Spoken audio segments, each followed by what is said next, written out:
Heyo, Greg Branos here for the Coach Speak Index. Wednesday morning-ish, afternoon-ish, and time to rip a Ball Mania 6 draft on Underdog, taking our shot at $2 million.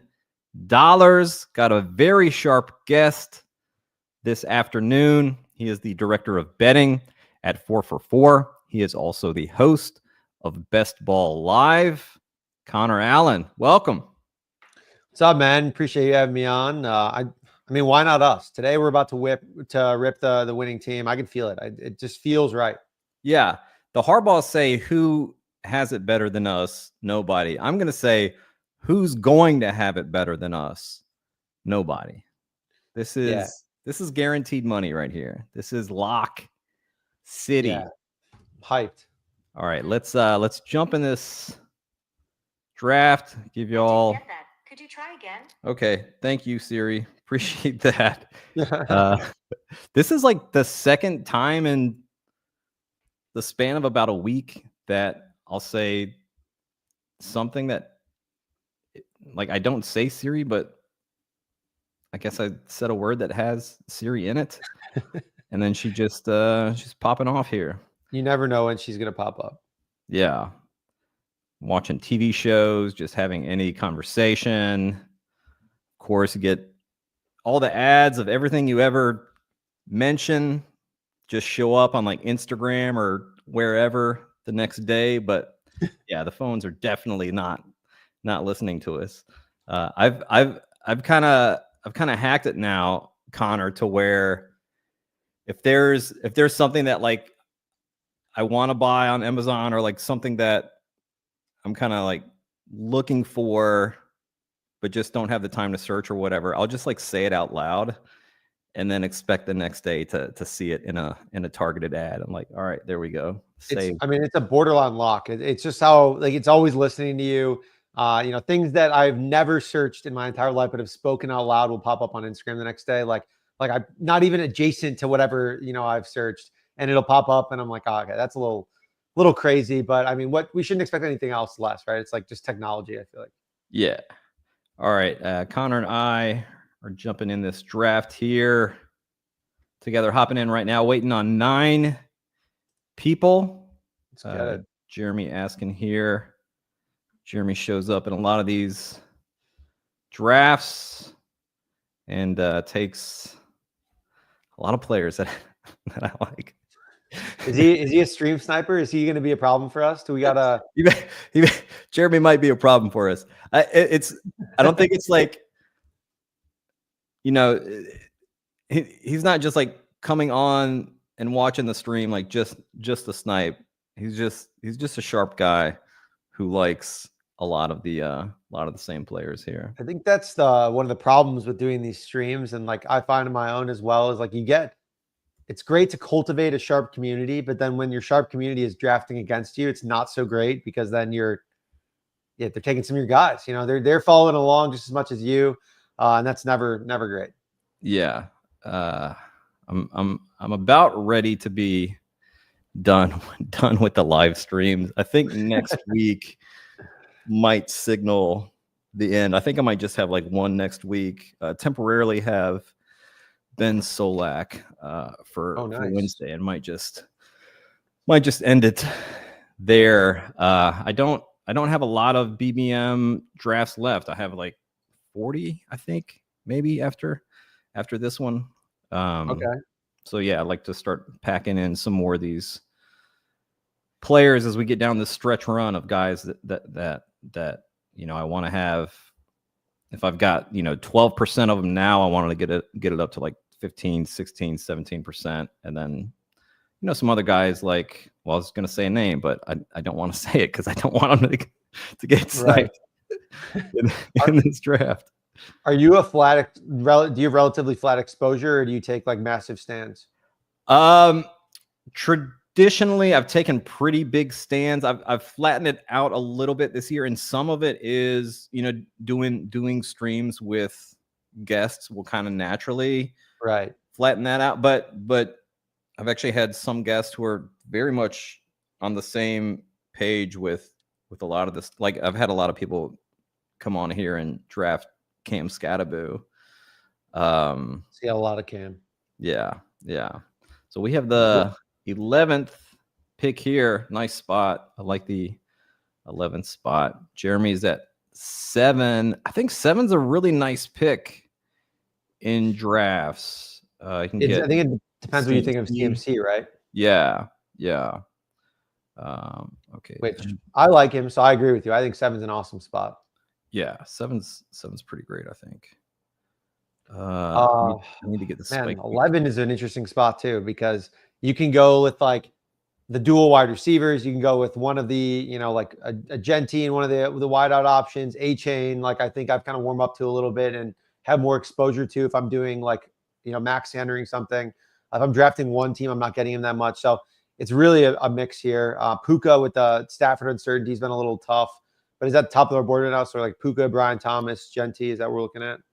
Yeah. Puka, ADP wise, Puka. So Puka's available. Puka, Achan, BTJ, Genti, Derrick Henry. Any of these guys?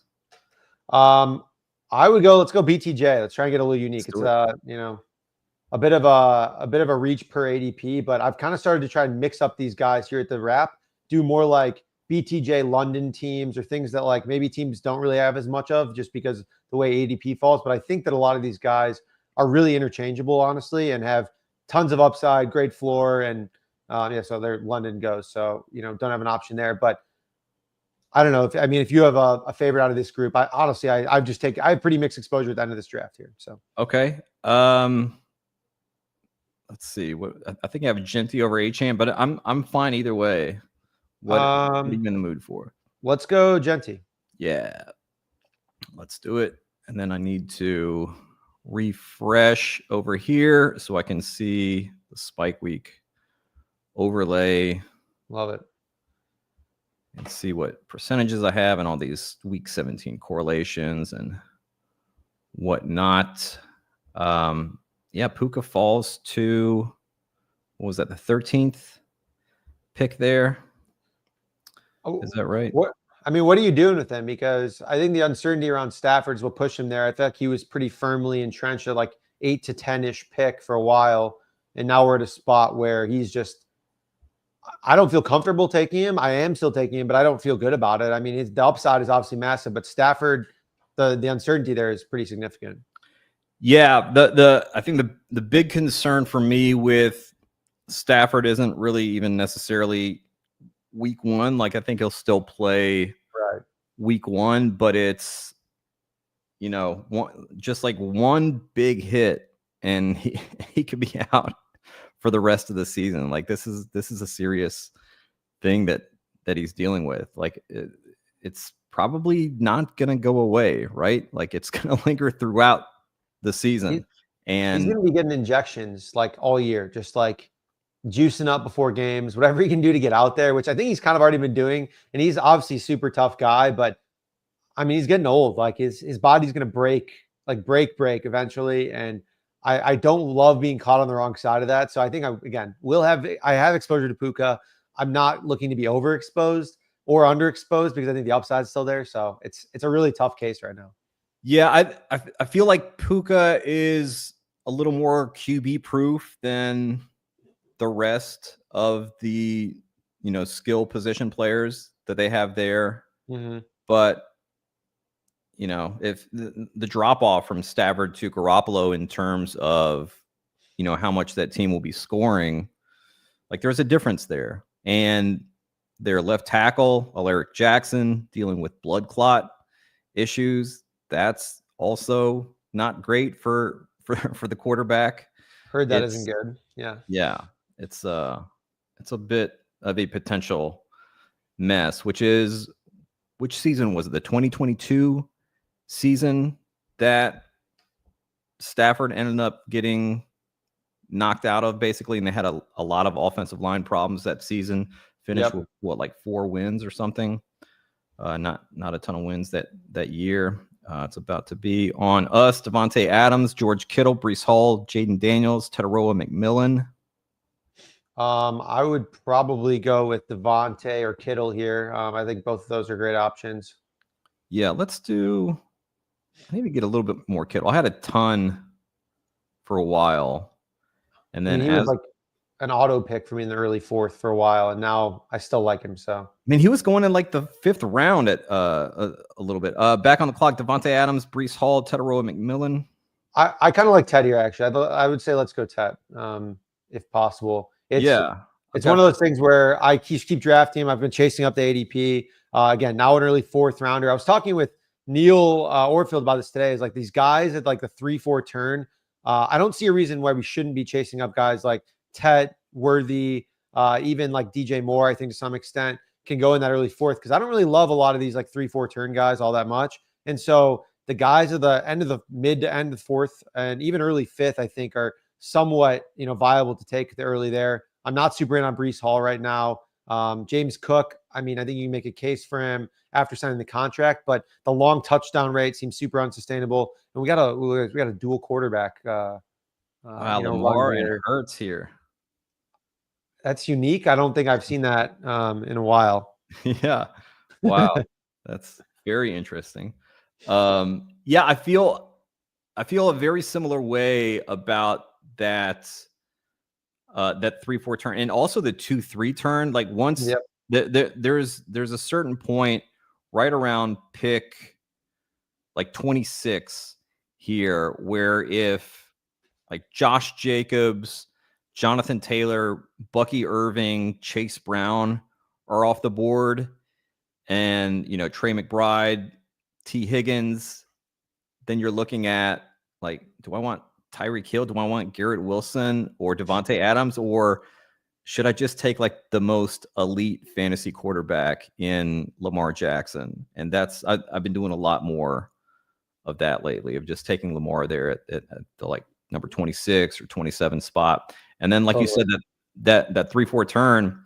I mean, I've been ahead on Tedoroa McMillan this entire draft season and strive to remain ahead of ADP on him because I think he's going to get so many targets this year and like really high quality targets as well. Totally. Such a perfect match for what Bryce Young did well at the end of last season too. So I think it's going to be like a day 1 alpha, drafting him in high stakes leagues, redraft, best ball, anywhere I can get him in like, this range or lower. I've been really targeting him there. And we're at a nice even build, so we can really go anywhere here. There should be a couple of nice options on the board, I think.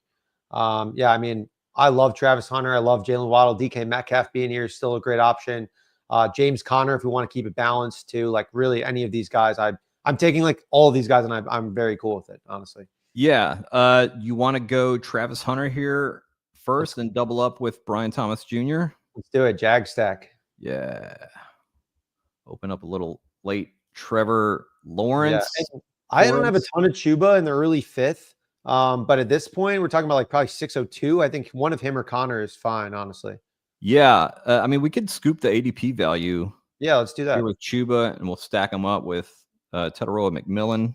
Oh, yeah. Look at that. Let's go. All right. Getting off to a very nice start here. Ashton Genty, Chuba Hubbard. Wide receivers, Brian Thomas Jr., Tedoroa McMillan, Travis Hunter. Tight end, George Kittle. Yeah, what Tedoroa McMillan does well meshes perfectly with what Bryce Young does well. All these like horizontally breaking routes, the outbreakers, the inbreakers, like incredible yak. And then also has, like deep downfield skill sets, which their head coach, Dave Canales, was talking about recently of, hey, like we got him to, like we brought him here to stretch the field as well. And, we saw that 20+ yard bomb that Bryce Young threw to him early in that preseason game this past week. And he's just head and shoulders more talented than any other pass catcher on that team. Dave Canales last season, when they had Deontay Johnson, was saying, when on these pass plays, it's going through Deontay. Our first thought is, where is Deontay Johnson? Like playing it through that X spot. And T-Mac has that X spot for Carolina this year. And he's going to be heavily targeted. Totally. And it's one of those things too, when you think about it, for compared to last year, you had Malik Neighbors going in the third round of fantasy drafts. You had Marvin Harrison going like late second, early third round of fantasy drafts. Those were two elite picks with elite college production, entering in environments that were, I don't know, fine-ish, maybe, or even bad in Neighbors' case, but then fine for Marv's case. And now you have Ted McMillan, mega college producer, tested reasonably well, like eighth overall pick, a lot of draft capital there, and then going to a reasonable situation. So like we're getting him in the fourth, fifth round instead of the second, third round, which is where the other guys were going last year. So yeah, maybe the talent isn't quite on their level of like from a prospect perspective, but the Panthers seem to think so. So it's similar, I think there. Yeah, you don't have any concerns that he didn't love watching film when he was 15 years old? I have more concerns about his mom not telling us that we can't call him Ted, honestly, than Yeah. I've man. been making it a real point to call him Tetaroa.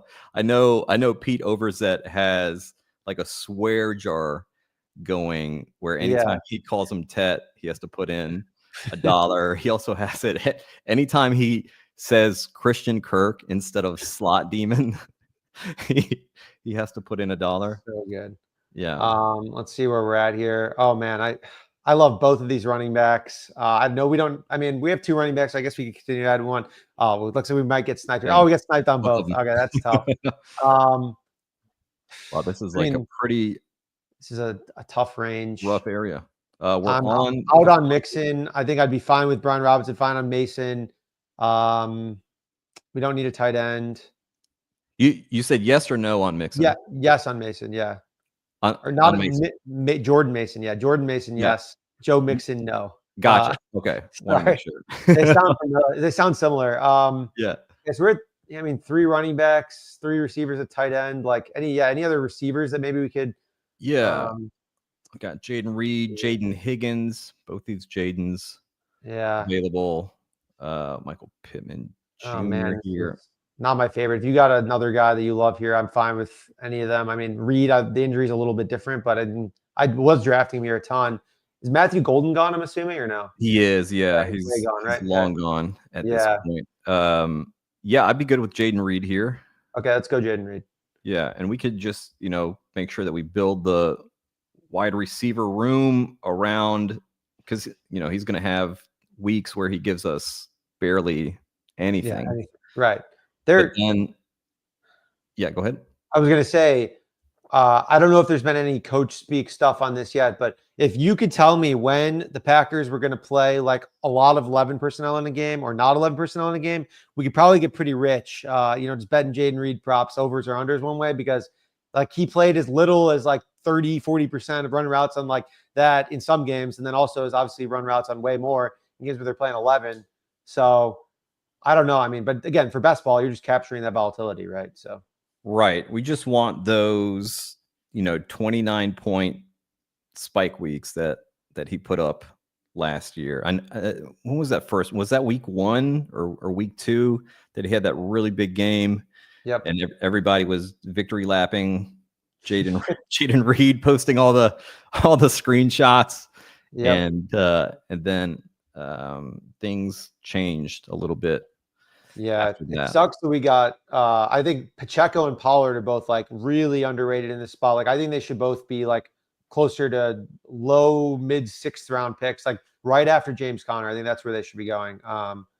So maybe a round earlier even. Yeah, I believe I have both of them ranked very closely in the 70s. So yeah, about a good like 10 spots ahead of where we picked there. The Tyjae Spears stuff, pretty good for Pollard. It's not like Spears will be out for the season, but that's just like a bad start for a guy who has spent a lot of time being injured in his career so far. Just kind of a smaller, fragile-ish guy. Yep.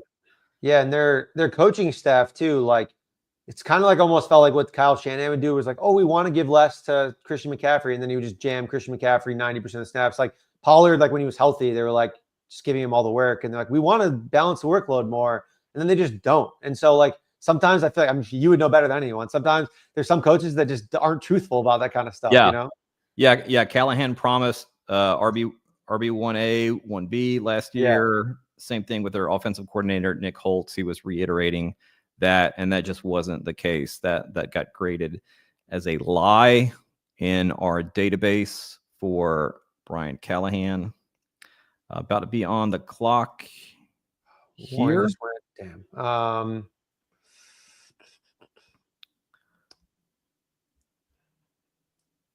Yeah, keep scrolling. I mean, no quarterback stacks here, right? I mean, Ayuk maybe, but I don't think any of those guys make sense. Got 12 seconds left. Cup, Shaheed, Charbonnet will give us a week 17 correlation. Yeah, let's go Charbonnet. Only got 8% of him. Really need to get those. Well, the problem is his median outcome is like on a week-to-week basis is literally like 2 points. So like, unless Kenneth Walker gets injured. Otherwise, here, what do we want to go with here? I would do Loveland and then just not draft another tight end and just leave it at 2. I would do. I mean, could make sense. Yeah, as long as the buys match up. Sure, let's do that. It's kind of unique. I mean, you have just like, I don't know if 2 elite tight ends, but we'd have Kittle and then Loveland, I think, could be this year's, Bowers, Laporta from previous rookie tight ends. There's a lot of uncertainty in the Bears. I'm pretty confident that most of them are going to return value or are values at ADP, but Loveland seemingly totally fine from his from his injury last year and playing a bunch already. So I expect him to be kind of like a day one contributor with like massive upside if Ben Johnson uses him well. He's so good with the ball in his hands, just like a real yak monster. Very cool to have 2 yak gods at tight end on our team. And with Ben Johnson, as we know, and as he said, after he was hired by the Bears, that the slot position is a focal point of my offense. Now, I don't know if that slot role is going to be occupied full time by just one person, or is it them kind of like cycling guys through there in 12 personnel, having Loveland there, cycling Luther Burden, who's a pretty incredible slot receiver. But a big focus for Ben Johnson has been raising Caleb Williams' passing EPA. Ben Johnson talking about in the past, you would ask a coach, what's the most important thing, especially on offense? They would say turnovers, but we know that is not the case. The number one indicator of whether you're going to win a game or not is your quarterback's passing EPA. So we're not as interested in just like throwing bombs down the field. We want to get the ball out quickly, get the ball into the hands of guys that can do something with it and let them go to work. And that was before the NFL draft. And then they spend the 10th overall pick on Colston Loveland with Tyler Warren on the board, by the way. Yep. And then the 39th overall pick on Luther Burden. So seems like he is, Ben Johnson definitely putting his money where his mouth is. I think Lawrence would be a great option here, considering our stack. If we can get him, if we get sniped on that, like oh my gosh, did someone just take him? Is that okay? He just disappeared. No, I changed it from my rank to the ADP. Yeah.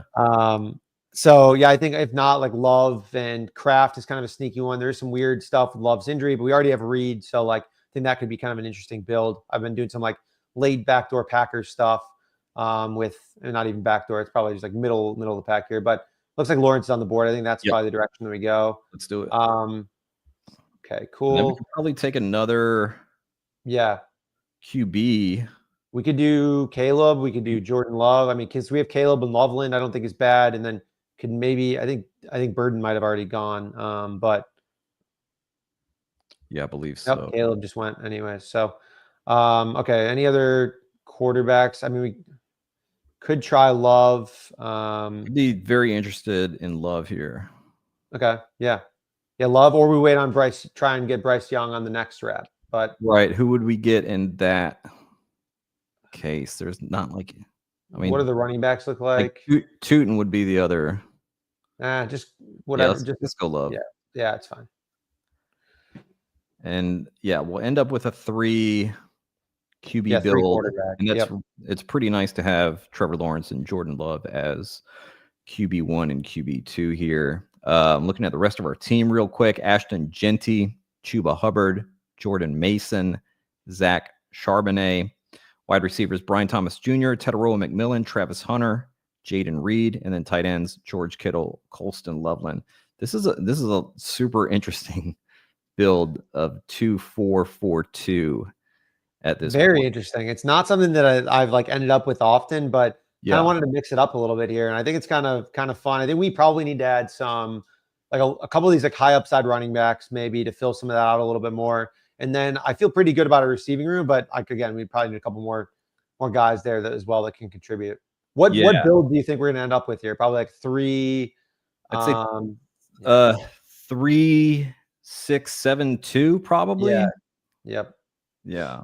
That's what I would imagine. How many best ball drafts have you gotten in this season in total?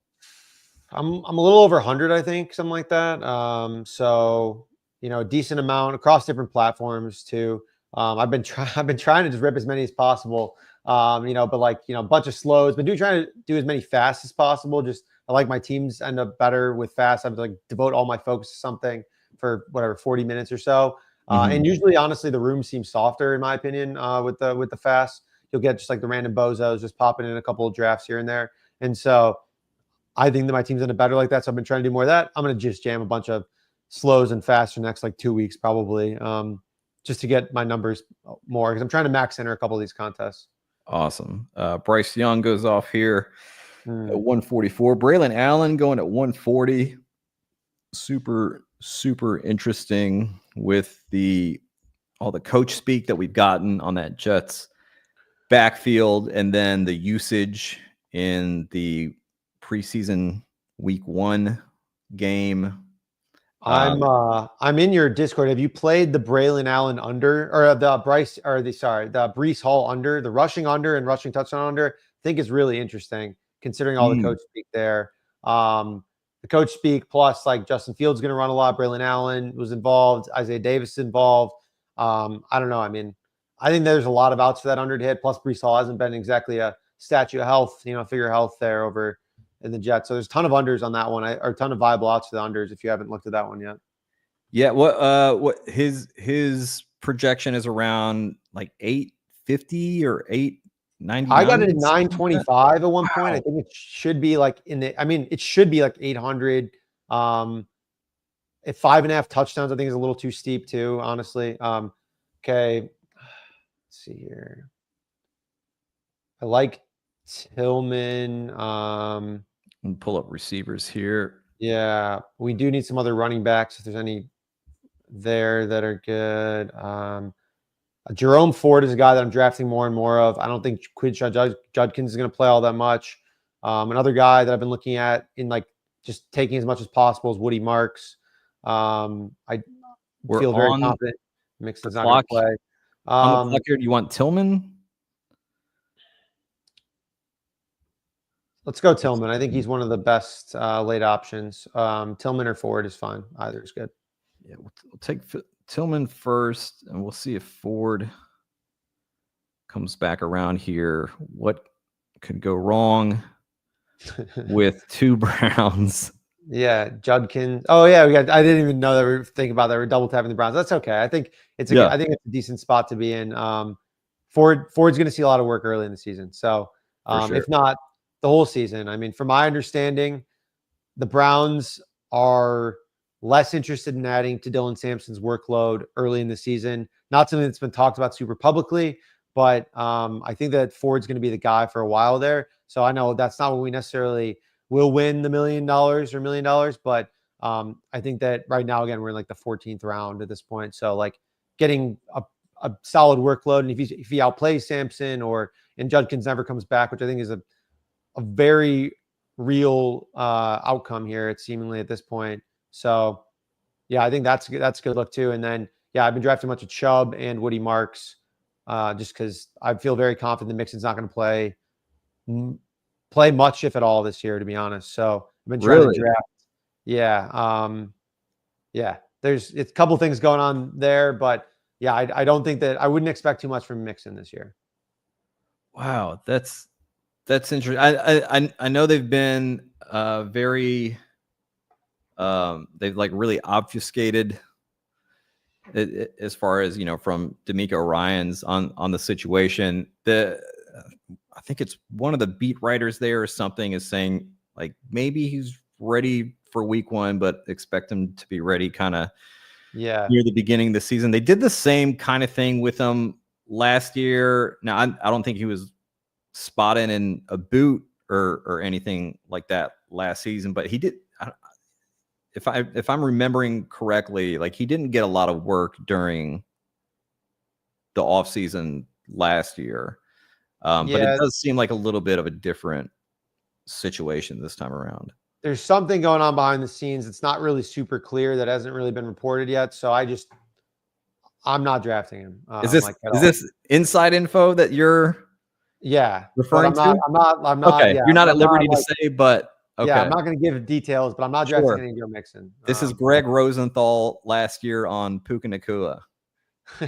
Yeah, similar. I mean, like I would say, seemingly worse from my understanding. So, yeah, anyways, drafting a lot of Woody, drafting a lot of Nick Chubb. You can make a case even for Dameon Pierce in the 20th round, but trying to come away with one of those guys. I think Nick Chubb might be cooked. I mean, you put out the Coach Speak stuff about that.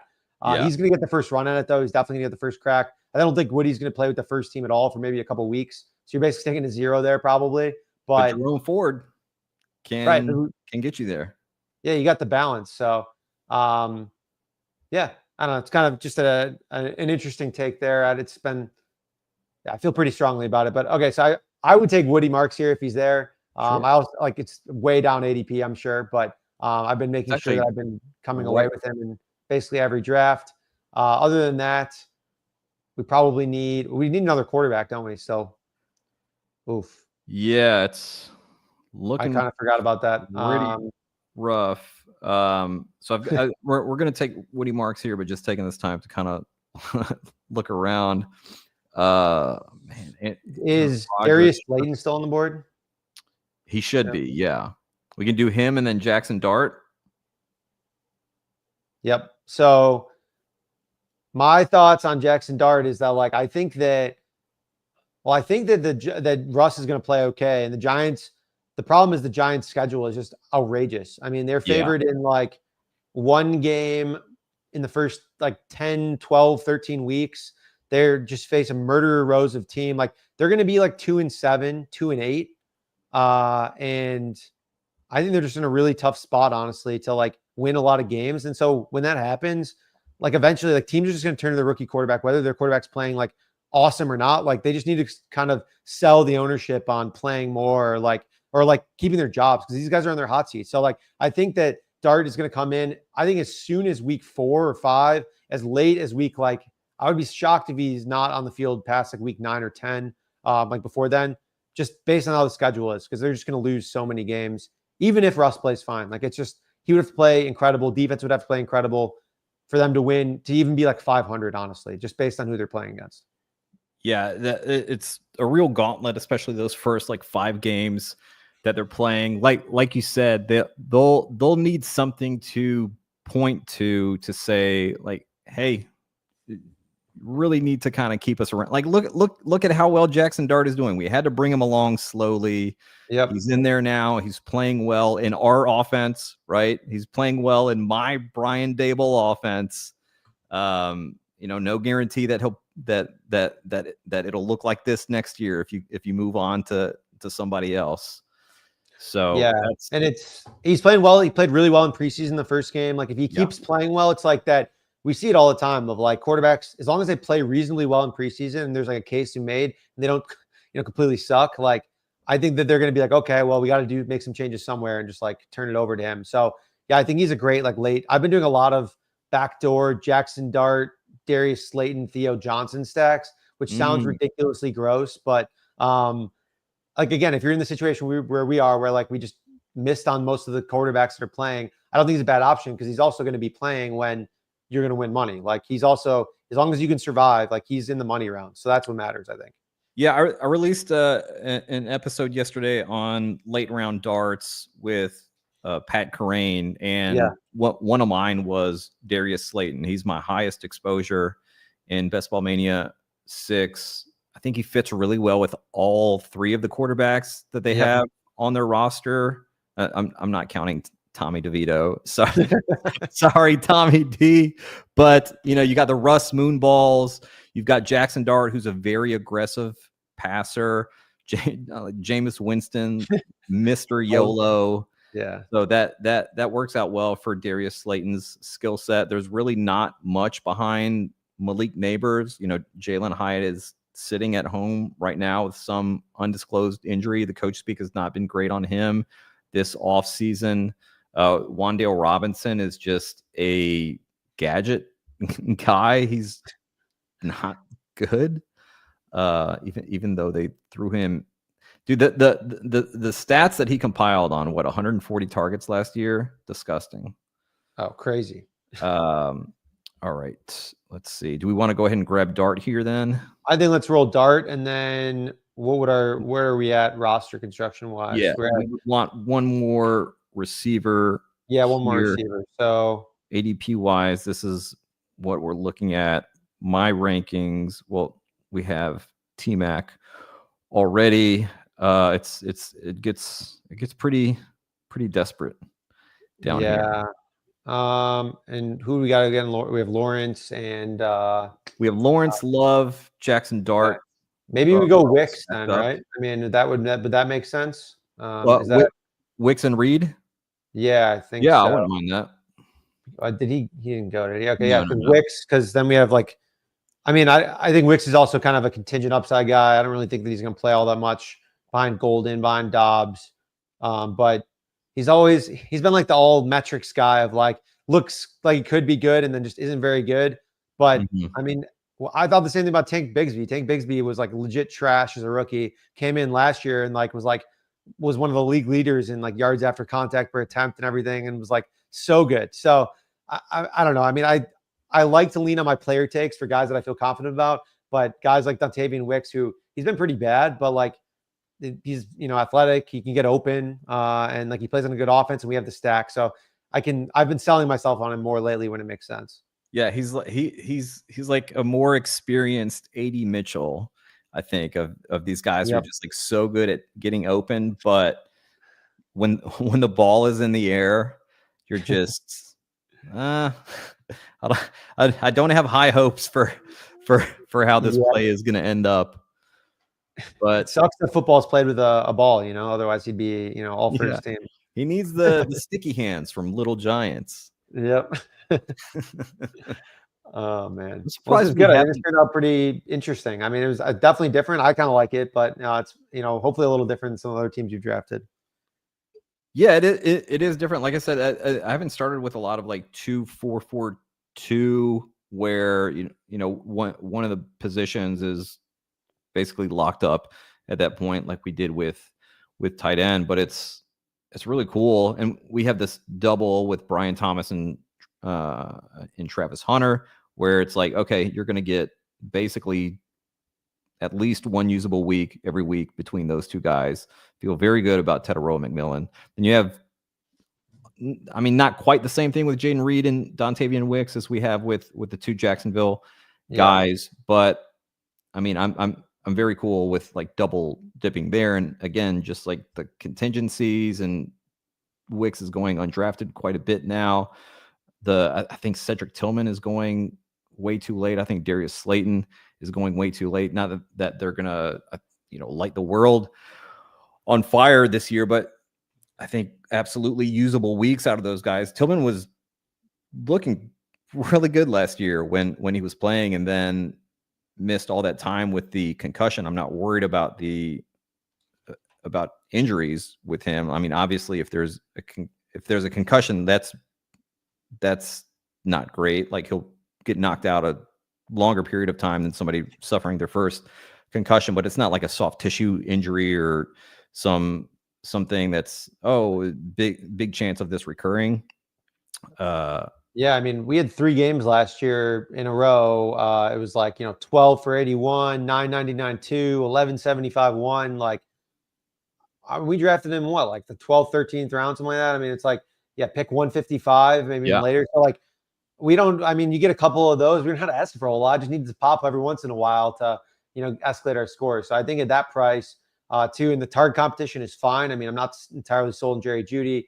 I think David Njoku's good, but there's plenty of room for him to earn targets, and he proved that last year. I mean, those stats were alongside those guys for the most part. So Yeah, and he is just absolutely locked in as wide receiver 2 there. Joe Flacco probably going to draw most of the starts. I mean, definitely to start the season. yep. And we love some Wacko Flacco. Recapping this team real quick: quarterbacks Trevor Lawrence, Jordan Love, Jackson Dart. At running back, Ashton Genty, Chuba Hubbard, Jordan Mason, Zach Charbonnet, Jerome Ford, Woody Marks.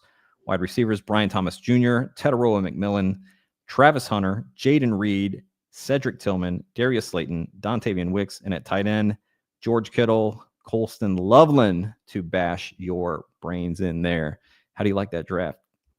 It's good. I think running back, we're probably going to need something to break our way with, whether it's, Marks or Ford playing a little longer, or maybe it's an injury to Kenneth Walker or something like that. We probably need one of those-ish to break our way for this team to really, I think, hit some potential. But overall, I think it's fun. It's fun, it's unique, and a little different.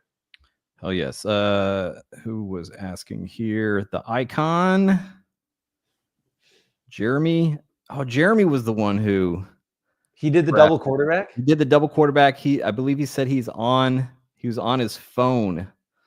I can't say I've done that early, but oh no, I mean, he was saying double elite mobile QB, not that he was doing it on his mobile. Right,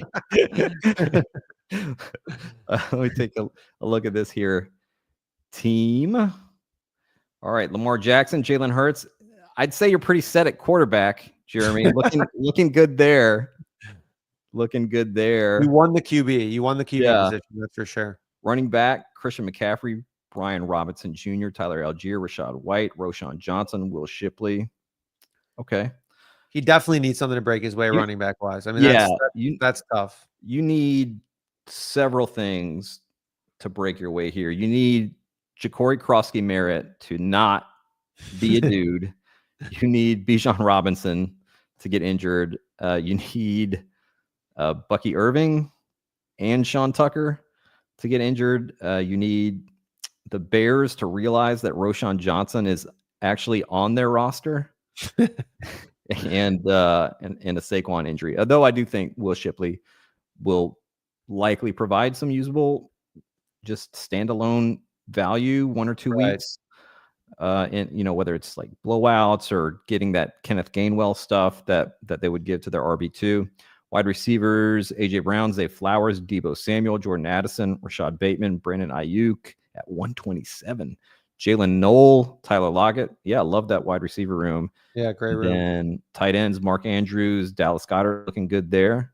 I mean, he's stacked up. Like, he stacked all his quarterbacks well. I mean, yeah, I would say my biggest question would be the running back room. That's got to be figured out. That's otherwise, I think it's a good team. It's unique for sure. Yeah, and just need CMC to be the old CMC, and then other than that, you really just need one of these other guys to give you a playable week every week. Fill your 2 running back spots. Obviously, like your flex is most likely going to come from one of your receivers. Yeah, it's not a bad team, and again, the quarterbacks are very good. All right. Before I let you go, Connor, I would love to know what your 4 favorite films are. 4 favorite films. Yeah. Okay.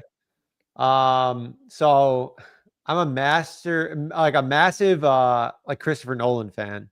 Okay. So like, which is kind of funny. So like Interstellar, Dark Knight, and like Inception is one of my favorites. But I do love The movie Seven is one of my favorites too. It's kind of like I don't know if you've seen that before, but that's kind Oh of yeah. another fun one. What's in the So box? yeah, I would say like thriller, psychological thriller, action movies, stuff like that. But yeah, I think Christopher Nolan stuff is just like incredible. So those are some of my favorites. Yeah. So you're looking forward to the Odyssey. Yeah, definitely. I'm interested to see like what angle he takes with it. Now he makes it like just like the intrigue, I don't know, of the whole thing. Cause like obviously we know the baseline story of the Odyssey, but like there's a million adaptations and ways that he could take that to make it different and interesting. So I have faith that he'll make it work. But we'll see. Don't really hear people talk about Seven that much anymore for like such a classic film that it was. It's it was so good. I mean, the final scene or one of the final scenes where he, sees what's in the box, it's Yeah. crazy. And I'm not going to spoil it for anyone who hasn't seen it, which by now you should definitely have seen it, but if you Mhm. haven't, definitely go watch it because it's a pretty crazy movie. I would like for them to either remake it or like, I mean, this would completely corrupt the movie, but just to like digitally in that scene have the like Amazon, like have it be an Amazon box, like a little product placement there. Oh man. That's so good. I don't know if you saw there's a movie that came out recently on Amazon Prime that was like probably the worst movie I've ever seen. It's called like War of the Worlds with Ice Cube. I have It was not I've not seen it. I've talked with friends about like, hey, should we have a night where we where we watch this together because the reviews on like I think it has what 0% on Rotten Tomatoes. Just Yep. reviews saying this is the worst movie that has ever been made, which is Like a very low bar. unfathomably bad. As someone who like I loved War of the Worlds. I thought it was a cool concept. So I'm like, and I like Ice Cube. It's like an actor, it's like a fun, entertaining actor, not like a great actor, just like his movies are entertaining. So Yeah. like you get through some of it, and I'm like, this is first off his worst acting performance of all time because the way it's filmed, it's all through like a screen. So it's like it'll be recording his computer screen and recording like a Zoom call and like go to like different cameras and footage angles. It's just him talking at a computer, and it's very clear that he like doesn't know how to interact with when there's no one else there. He's just like talking to a green screen. So like he's just like reading his lines, I think, like off of like a computer screen, and he like doesn't know how to act. So it is legitimately, but anyways, the reason I brought it up was because there's like blatant Amazon product placements throughout it, like in like important scenes, like it'll be like massive Amazon things because it's like an Amazon Prime thing. It's outrageously bad. Oh my God.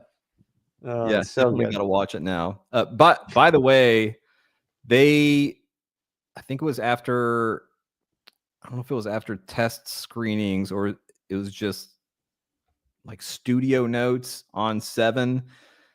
They did not want that what's in the box scene. They Really? they wanted something a little, I mean, Like lighter? yeah, a little lighter to not, spoil No, I anything mean, if you haven't seen this movie that came out 30 fucking years ago. it's got to be. I mean, I think it has to be that. Like, I don't know. I kind of Yeah. think it's underrated when movies have like kind of dark endings or like can't always be happy, all the time. Yeah, I believe it was like Brad Pitt took a big stand and said, Good for Brad. "No, like you cannot change this whatsoever." Yeah.